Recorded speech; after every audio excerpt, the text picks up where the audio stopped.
அருள் கொண்டாடும் அடியவரின்புற அருளினான் அவ்வருமறையின் பொருள் அருள் கொண்டு ஆயிரம் இந்தமிழ் பாடினான் ಅರುಳ್ ಕಂಡೀರ್ ಇವ್ವುಲಹಿನಿಲ್ ಮಿಕ್ಕದೆ.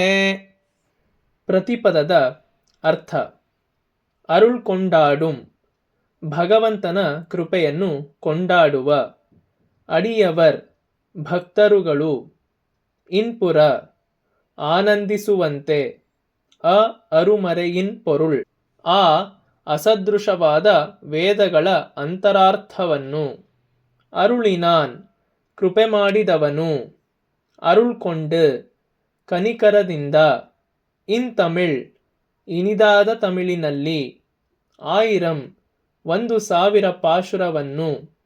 ಪಾಡಿನಾನ್, ಹಾಡಿದವನೂ ಆದವನ. ಅರುಳ್ ಕಂಡೀರ್, ಅನುಗ್ರಹವನ್ನು ಕಂಡೀರ. ಈ ಉಲಹಿನಿಲ್, ಈ ಲೋಕದಲ್ಲೇ. ಮಿಕ್ಕದೆ, ಬಹಳ ಅತಿಶಯವಾದದ್ದೇ. ಭಾವಾರ್ಥ: ಭಗವಂತನ ಕೃಪೆಯನ್ನು ಕೊಂಡಾಡುವ ಭಕ್ತರುಗಳು ಆನಂದಿಸುವಂತೆ ಅಸದೃಶವಾದ ಆ ವೇದಗಳ ಅಂತರಾರ್ಥವನ್ನು ಕೃಪೆ ಮಾಡಿದವನು. ಕನಿಕರದಿಂದ ಇನಿದಾದ ತಮಿಳಿನಲ್ಲಿ 1,000ವನ್ನು ಅಂದರೆ 1,000 ಪಾಶುರಗಳನ್ನು ಹಾಡಿದವನು ಆದವನ ಅನುಗ್ರಹವನ್ನು ಅಥವಾ ಕರುಣೆಯನ್ನು ಕಂಡೀರ. ಈ ಲೋಕದಲ್ಲೇ ಅದು ಬಹಳ ಅತಿಶಯವಾದದ್ದು. ಭಕ್ತರಿಗೆ ಭಗವಂತನನ್ನು, ಭಗವಂತನ ಸ್ವರೂಪ ರೂಪಗುಣ ವಿಭೂತಿಗಳನ್ನು, ಅವನ ಆಶ್ಚರ್ಯಕರವಾದ ಶಕ್ತಿ ಸಾಹಸಗಳನ್ನು, ಭಕ್ತರಲ್ಲಿ ಆರ್ತನಲ್ಲಿ ಅವನು ತೋರಿಸುವ ಅಪಾರವಾದ ಕೃಪೆಯನ್ನು ಕುರಿತು ಓದುವುದು, ಪ್ರಶಂಸಿಸುವುದು, ಚರ್ಚಿಸುವುದು, ಹಾಡುವುದು ಬಹಳ ಪ್ರಿಯವಾದ ಕೆಲಸ. ಅವರಿಗೆ ಆನಂದವನ್ನುಂಟು ಮಾಡುವುದೇ ಭಗವದ್ವಿಷಯ. ಈ ಭಗವದ್ವಿಷಯವನ್ನು ಮುಖ್ಯ ವಸ್ತುವನ್ನಾಗಿ ಮಾಡಿಕೊಂಡಿರುವ ಜ್ಞಾನ ಭಂಡಾರ ವೇದ. ವೇದಗಳು ಸಂಸ್ಕೃತ ಭಾಷೆಯಲ್ಲಿವೆ. ವಿಷಯಗಳನ್ನು ವಿವರಿಸಿ ಹೇಳಿರುವ ಪರಿ ಎಲ್ಲರಿಗೂ ಮನವರಿಕೆಯಾಗುವುದಲ್ಲ. ಭಕ್ತರೆಲ್ಲರೂ ವೇದಗಳನ್ನೋದಿ ಆನಂದಿಸುವುದಕ್ಕಾಗುವುದಿಲ್ಲ. ಭಕ್ತರ ಈ ಕೊರತೆಯನ್ನು ನೀಗಿಸುವುದಕ್ಕಾಗಿಯೇ ಶಠಗೋಪರು ಸಾಟಿಯಿಲ್ಲದ ಆ ವೇದಗಳ ಅಂತರಾರ್ಥವನ್ನು ತಿಳಿಯಾದ, ಎಲ್ಲರಿಗೂ ಅರಿವಾಗುವಂಥ ತಮಿಳು ಭಾಷೆಯಲ್ಲಿ ವಿವರಿಸಿ ಹೇಳಿದ್ದಾರೆ. ಭಕ್ತರು ಅದನ್ನು ಓದಿ ಆನಂದಿಸುವಂತಾಗಿದೆ. ಭಗವಂತನ ಕೃಪೆಯನ್ನು ಕೊಂಡಾಡುವ ಭಕ್ತರು ಈ ಕಾರಣದಿಂದ ಶಠಗೋಪರ ಮಹತ್ಕೃಪೆಯನ್ನು ಹೆಚ್ಚು ಹೆಚ್ಚಾಗಿ ಕೊಂಡಾಡುವಂತಾಗಿದೆ.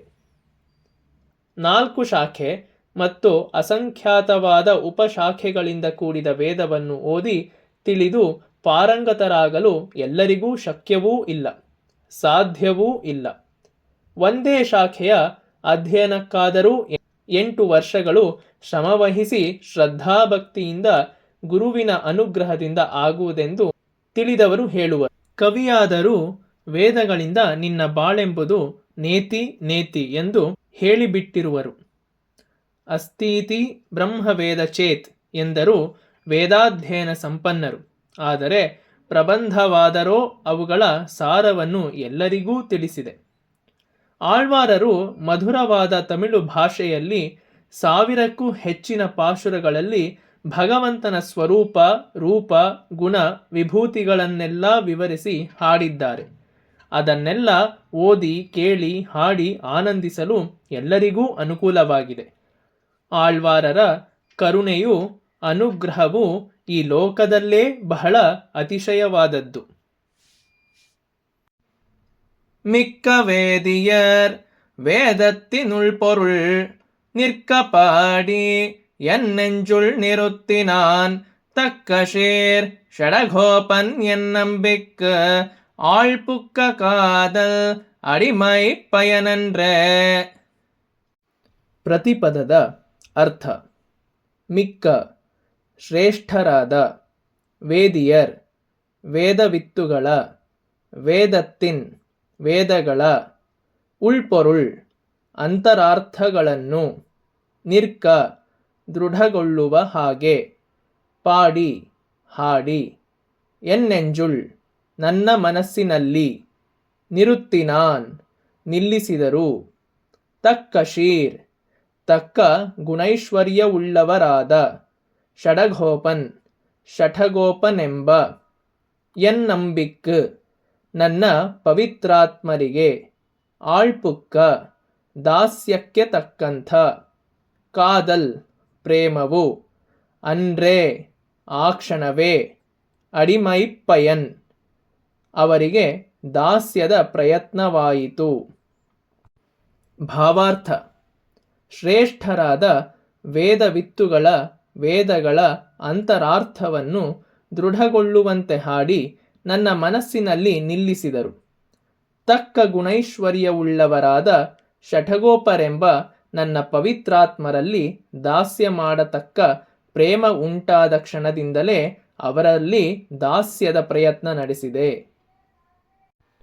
ಮಧುರಕವಿ ಆಳ್ವಾರರು ಹೇಳುತ್ತಾರೆ, ಪರಮಶ್ರೇಷ್ಠರಾದ ವೇದ ಪಂಡಿತರು ಹಾಡುವ ವೇದಗಳ ಅಂತರಾರ್ಥವೆಲ್ಲ ಚೆನ್ನಾಗಿ ಮನದಲ್ಲಿ ನಾಟುವಂತೆ ಷಠಗೋಪರು ಅವುಗಳನ್ನು ಮಧುರವಾದ ತಮಿಳಿನಲ್ಲಿ ಹಾಡಿದರು. ಅದು ನನ್ನ ಹೃದಯದಲ್ಲಿ ನೆಲೆ ನಿಂತಿತು. ಷಠಗೋಪರಲ್ಲಿ ಅಪಾರವಾದ ಸದ್ಗುಣ ಸಂಪತ್ತಿದೆ. ಈ ಎರಡೂ ಕಾರಣಗಳಿಂದ ನಾನು ಅವರಲ್ಲಿ ಪಾದ ಸೇವಕನಾಗಬೇಕೆಂಬ ಆಶೆ ಹುಟ್ಟಿತು. ಆ ಕ್ಷಣದಿಂದಲೇ ನಾನು ಅವರ ಪಾದ ಸೇವೆಗೆ ಪ್ರಯತ್ನಿಸಿದೆ. ಗುರುವು ಶಿಷ್ಯನನ್ನು ಆರಿಸಿಕೊಳ್ಳುವುದಕ್ಕೆ ಮುಂಚಿತವಾಗಿ ಅವನು ತನಗೆ ತಕ್ಕವನೇ, ಯೋಗ್ಯ ಗುಣವುಳ್ಳವನೇ, ತಾನು ಅವನಿಗೆ ನಿರ್ವಂಚನೆಯಿಂದ ಮನಬಿಚ್ಚಿ ಕಲಿಸಬಹುದೇ, ಅದರಿಂದ ಅವನಿಗೆ ಅಭ್ಯುದಯವಿದೆಯೇ ಎಂದು ಮುಂತಾಗಿ ಶಿಷ್ಯನ ಗುಣಾವಗುಣಗಳನ್ನು ತುಲನ ಮಾಡುವುದು ಸಹಜವಷ್ಟೆ. ಮಧುರ ಕವಿಗಳು ಹೇಳುವ ರೀತಿಯಲ್ಲಿ ಗುರುವನ್ನು ಶಿಷ್ಯನಾದವನು ಹಾಗೆಯೇ ತುಲನ ಮಾಡಿ ತನ್ನ ಗುರುವಾಗತಕ್ಕವರು ತನಗೆ ಬರುವ ಶಂಕೆ ಸಂಶಯಗಳನ್ನು ಸರಿಯಾಗಿ ಬಿಡಿಸಿ ಬಗೆಹರಿಸಬಲ್ಲರೇ, ತಾನು ಆತನ ದಾಸ್ಯ ನಡೆಸಲು ಆತ ಸದ್ಗುಣ ಸಂಪನ್ನನಾಗಿ ತಕ್ಕವನಾಗಿದ್ದಾನೆಯೇ ಎಂದು ಮುಂತಾಗಿ ಯೋಚಿಸಿ ತೀರ್ಮಾನಕ್ಕೆ ಬರಬೇಕು. ಯಾವ ಗುರುವಿನಲ್ಲಿ ಶಿಷ್ಯನಿಗೆ ನಿಜವಾಗಿ ಹೃತ್ಪೂರ್ವಕವಾಗಿ ಭಕ್ತಿ ಗೌರವಗಳು ಅಂಕುರಿಸುತ್ತವೆಯೋ ಆ ಗುರುವನ್ನು ಬಿಡದೆ ಆಶ್ರಯಿಸಬೇಕು. ಮಧುರ ಕವಿಗಳಿಗಾದ ಅನುಭವವೇ ಇಲ್ಲಿ ಪ್ರಕಟವಾಗಿದೆ. ಅವರು ಗುರುವಿಗಾಗಿ ಹುಡುಕುತ್ತಿದ್ದರಷ್ಟೆ. ಹುಣಸೆ ಮರದ ಪೊಟರೆಯಿಂದಲೇ ಷಠಗೋಪರಿಂದ ಅವರ ಪ್ರಶ್ನೆಗೆ ತಕ್ಕ ಉತ್ತರ ದೊರೆತ ಕ್ಷಣದಿಂದಲೇ ಅವರು ಷಠಗೋಪರ ಪಾದ ಸೇವಕರಾದರಲ್ಲವೇ. ಗುರುಪರಂಪರಾ ಪ್ರಭಾವದ ಹಿರಿಮೆ ಇಲ್ಲಿದೆ. ಶಿಷ್ಯಾದಿಚ್ಛೇತ್ ಪರಾಜಯಂ, ಇದು ಗುಟ್ಟು. ಗುರು ಶಿಷ್ಯನನ್ನ ಆರಿಸುವುದರಲ್ಲೂ ಶಿಷ್ಯ ಗುರು ಹುಡುಕಿಕೊಂಡು ಹೊಂದುವುದಕ್ಕೂ ಏನೋ ಸಂಬಂಧ, ಅವಿನಾಭಾವ ಸಂಬಂಧ ಇದೆ ಎಂದೆಂಬುದೇ ಅವರ ಜೀವನ ಚರಿತ್ರೆಗಳಿಂದ ಸ್ಪಷ್ಟ. ಉದಾಹರಣೆಗೆ ರಾಮಕೃಷ್ಣ ಪರಮಹಂಸ, ನರೇಂದ್ರ ಅಂದರೆ ವಿವೇಕಾನಂದ, ಗೌಡಪಾದರು ಮತ್ತು ಶಂಕರಾಚಾರ್ಯರು, ರಾಮಾನುಜರು, ಕೂರೇಶರು, ಮಹಾಪೂರ್ಣರು.